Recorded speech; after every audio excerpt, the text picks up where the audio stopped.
Let's all do something good today. Hey y'all, I'm Chase Waits, proud graduate of Cairo American College, class of 1986, and this is Dad Does Dinner. So why am I sporting this swanky leather jacket that you are surprised to see that still fits? Well, the answer is because we're going to take a trip down memory lane today, and I'm going to cook some Egyptian classics. Today we'll be making beef shish kebabs, tameya, which is the Egyptian version of falafel, and some tabouli, which is an Egyptian herb salad. So come on this walk down memory lane with me. From the ages of 14 to 17, I had the fortunate experience to attend high school in Cairo, Egypt at Cairo American College. It was at CAC where I developed a love and passion for the theater, mainly due to the efforts of an awesome instructor named Bob Marshall. Mr. Marshall was great. He knew how to relate to students, to talk to us, and get things out of us that we had no idea were inside of us. Sadly, he's no longer with us. I do think of him often, and I hope that he'd be happy with what I'm doing today. Never one to shy away from culinary exploration. I embraced the Egyptian food when I was there. And today I'm going to share with you a couple of things that you find a lot of in Egypt. The first thing we're going to make today is tabouli. Now tabouli is it's a fresh herb salad that can be eaten as a side dish or a condiment. It's heavy on parsley and mint and really freshens up any savory dish. In my mini food processor, I've just added a cup of curly leaf parsley, about a third a cup of fresh mint from the garden, and now about a third a cup of green onions. To that, I'm going to add the juice and zest of one whole lemon and a clove of pressed garlic.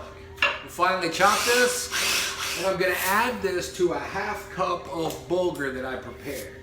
I've also diced and seeded 2 Roma tomatoes. I put a little salt on them, let them sit for about 15 minutes till the juices started to pull out of them, and then I drained it. I'm going to add about a half teaspoon of salt and a third a cup of extra virgin olive oil. And now we'll give it a taste. That's fresh, herby, earthy. I'm going to put this in the fridge, and by the time we're ready to eat in about an hour, this will have melted together nicely. Now let's get started on the Egyptian falafel known as tameya. A few days ago, my friend and colleague Emmy asked me if I did any Egyptian cooking. And my answer was, well, not a whole lot. I do like shish kebabs quite a bit. My favorite Egyptian food was shawarma. Now shawarma is meat that is layered on a vertical spit and then cooked on a rotisserie vertically, so while it's cooking, all those seasoning, spices, and juices run down the meat. And that's my favorite Egyptian food. I remember many a night shawarma being the equivalent of a late night run here to Taco Bell. We'd be stumbling down Road 9 after a night of partying at the Residence Hotel, stop at the shawarma stand, and he'd cut off and shave off some of that lamb or beef or chicken, whatever he had going, mix it with some vegetables, put some tahina sauce on it on a little roll, and we'd eat it. We'd get 2 for 25 piastres, and at the time that was like getting 2 for 20 cents. So that's my all-time favorite Egyptian food. Close behind it certainly is the shish kebab. When I was telling my friend Emmy about it, she said it sounded a lot like her husband Super Nate when he went on his beer tour of Israel and he was flip-flopping around late at night in between liters of Gold Star and Maccabee and would stop at the falafel stand and get his late night snack. Okay, I'm not entirely sure that story is true, but I know that Super Nate ate falafel in Israel. So Emmy and I were having this conversation on Facebook, and one of my classmates, Paula, posted an article that said, "Did you know the best falafel in the world was found in Egypt?" And I thought, I don't remember Egyptian falafel, and I read the article, and it started talking about tameya, which is Egyptian falafel, and I didn't put those two things together. I didn't realize tameya was Egyptian falafel. The difference between falafel and tameya is falafel is generally made with chickpeas and tameya is made with fava beans. So Paula posted that article. Emmy had requested that I make falafel, and I thought, I'll make some tameya. I looked around for fava beans and found they're not readily available in the stores around here, so I ordered some online. I ordered up a pound of fava beans. Now with fava beans, to get them prepared, you gotta soak them for 24 hours, and they're a large, broad bean, and they got a thick outer skin on them. That thick outer skin needs to be peeled before you prepare the falafel. It's not difficult work, but it is kind of tedious. Now I know you're thinking, Chase, I'm not gonna take the time to order beans, to soak them, and then to peel them. Well, you can make falafel with chickpeas. Chickpeas are readily available. Chickpeas, you can get them dried in the store or you can get cans. I suggest you use the dried ones and soak them yourself, but if you use canned chickpeas, just add a little cornstarch and an egg as a binder so they don't disintegrate when you fry them up. So I've got my fava beans loaded up into the food processor, and now I'm going to process them till they're really fine and just till they start to stick together. So this is really fine, just starting to stick together. And I'm going to remove these, and now I'm going to process my herbs and vegetables. I don't do all of this together because the herbs and vegetables are going to chop up at a little different rate than those beans chopped up, and I want to make sure that I get these to the consistency that I want before I add them to the fava beans. So I got a pretty good sized shallot that's going in, an entire head of garlic, about a half cup of curly leaf parsley, about a third a cup of dill, and about a half cup of green onions. And now I'm going to pulse these until they're chopped up. I'm going to add back in my fava beans. Now I'm going to add my spice and flour mixture. So in here I've got a couple of teaspoons of flour, a couple of teaspoons of cumin, 2 teaspoons of coriander, about a teaspoon of salt, maybe a half teaspoon of red pepper, a half teaspoon of black pepper, and a teaspoon of baking soda. The baking soda will help keep these from getting too dense. So when all this has come together and you can form a ball out of it, it's done. I did give it a taste as I was mixing it up. I thought it needed just a little bit more salt. So I'm gonna get this out of the food processor into a bowl. I'm gonna put it into the refrigerator so it chills a little bit while we're putting together our shish kebabs. As it chills a little bit, it's gonna make it easier to form into patties. Now we'll put together our beef kebabs that we're gonna cook on the grill. I got a 1.5 pounds of tenderloin that I've cubed up into about 1.5 inch cubes. And I've mixed up a spice rub with a lot of spices that you're gonna find in Egypt. In here I've got about a teaspoon of cumin, a small pinch of cinnamon, maybe 1/8 of a teaspoon, 1/8 of a teaspoon of cardamom, about a half teaspoon of coriander. Those are all things that you might find in the Egyptian spice market that are ubiquitous throughout Egypt.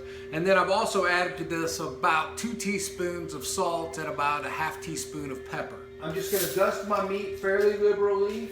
This tenderloin and these vegetables, they'll all cook at about the same time. It'll take about 6 to 8 minutes for the entire kebab. So you just wanna layer these on so they look pretty, and I've got a little red onion, a yellow bell pepper, and a tomato. Skewer them up any way you want. They look real pretty once you pull that skewer out and they're sitting on the plate. Now I'm gonna put together the sauce. Start with the juice of a half a lemon. To this I'll add a clove of pressed garlic, a little more than a teaspoon of finely chopped mint, about a half cup of yogurt. I use the Greek yogurt. And then we'll add about 3 tablespoons of tahini. Tahini is my all-time favorite Egyptian condiment. It's a sesame seed paste. It's kind of reminiscent of a really thin peanut butter, but this is served in almost every restaurant. You dip pita bread into it, use it as a sauce just on its own on anything that you eat. I really like it. About a half teaspoon of salt, 2 cracks of black pepper, and whisk this together. I think I want it just a little bit thinner, so I'm gonna add the rest of this lemon. So this is the consistency that I want, maybe just a little thicker than mayonnaise. So I'm gonna let this chill and go check on my fire. I got a really hot fire going, and I'm gonna add my kebabs to it. Cover them up, that'll take about a couple of minutes per side. Got a couple of shout outs to give. First of all to Joey Hancock, a star student of mine at Lone Star College, Montgomery, graduated a few years ago. Out of the blue, he sent me a couple of new logos for Dad Does Dinner. Thank you, Joey, I really appreciate that. And of course to my buddy Mike and his crew at One Arm Brewing and Barbecue in San Angelo, Texas. He's a mini micro brewery, and he's known for his all-you-can-eat endless sausage platter. And a big shout out to all my fellow Cairo American College Eagles out there. As the coronavirus pandemic wears on and continues to push us out of our comfort zones, consider those less fortunate than we are. Reach out to those in need, do something good for somebody else. It makes us all feel better. The smell of that Egyptian spice rub that's cooking on that meat really takes me back to walking through the open air markets of Egypt. After 3 minutes, everything's getting a nice char. I gave it a turn. We're gonna cover it up and give it about 3 more minutes and then call these done. Now we're gonna form our tomato patty. So I've got this out of the refrigerator. It's good and cold. Here I've prepared a sheet of parchment paper with just a little bit of cooking spray on it, just kind of as an assurance so these don't stick. About 1.5 inch ball, put them on the paper, and then I'm just going to flatten them a little bit so they make a small patty. The typical Egyptian breakfast would be tamaya and fool, served with a little bit of pita bread. Now fool it's a fava bean stew. And everybody does it a little bit different. Just like somebody makes a pot of red beans or gumbo, everybody's got their own take on what fool should be. The best I ever had was at Omar Heichel's house. Omar was a classmate of mine, woke up one morning, and the fool that was prepared for us was cooked down really thick, almost like refried beans. And it was served with the tamaya and the pita bread and the dipping sauces, and it was just out of this world. So tamaya can be served as the main course in breakfast. It can be served as a side dish with other meals. It is thought that tamaya originated from the Coptic Egyptians, those are the Christian Egyptians, thousands of years ago, looking for a source of protein to eat during times of meat fasting, so maybe during times of Lent. And thus they put together these fava bean cakes, and tamaya was born. Fava beans are grown in Egypt in the rich dirt of the Nile Delta. And as that delta has become more and more industrialized, there's less and less room to grow fava beans. So now Egypt's at a position where they're actually consuming more fava beans than they're growing, so they end up having to import a lot of them. In my pan is about 1/2 inch canola oil. It's up to 360 degrees. So I'm going to carefully drop in my patties. Oil temperature will drop as you start to fry, so I really want to fry these at about 350, and that's why I got it up to 360. When frying, don't crowd your pan. After 4 minutes on one side, they're looking great. Golden brown, that's what you're looking for. It's hard for me to describe the flood of memories and emotions that I'm having right now just from the smell of this food. You know, I really loved living in Egypt. Some of my friends that went through culture shock because it's so much different than America. It's a third world country. I'm sure it's much different now than it was in 1986. There weren't any of the modern conveniences of home, but I didn't care. I mean, it was great. Every day was an adventure. I got to climb a pyramid, ride horses around the pyramids. Graduation was at the pyramids. 108 degrees at 9 o'clock in the morning. It was an amazing experience. One of the cool things about living in Egypt is our school trips. Drama always went to London. When I was in speech and debate, we went to Greece. Christmas during my senior year, I went on a ski trip to France with my best friend. Hey Blaine, how you doing? It was truly a different way to live. We did 4 minutes on one side, another 2 minutes on the other side, and this is what you want it to look like. So I'm gonna pull these out of the pan to drain. And while they're still hot, I'm just gonna hit them with just a little bit more salt. I can't wait any longer. I gotta taste one of these. Good crisp outside. Soft and kind of fluffy on the inside. Full of flavor. You really taste that dill, the parsley, and those spices that we put in. This is really good. Okay, we're all plated up. I'm gonna try a bite of the meat first.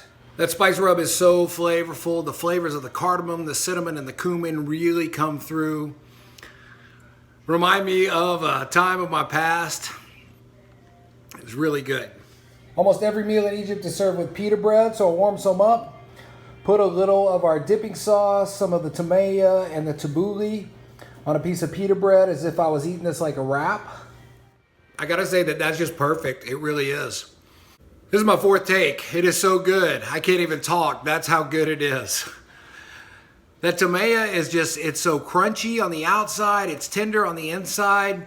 And then you should throw in the tang of that sauce. And then you got the soft pita bread to bring it all together. The freshness of the tabouli. These were the flavors of my youth. And this is really good. Thank you so much, Emmy, for the inspiration. I appreciate it.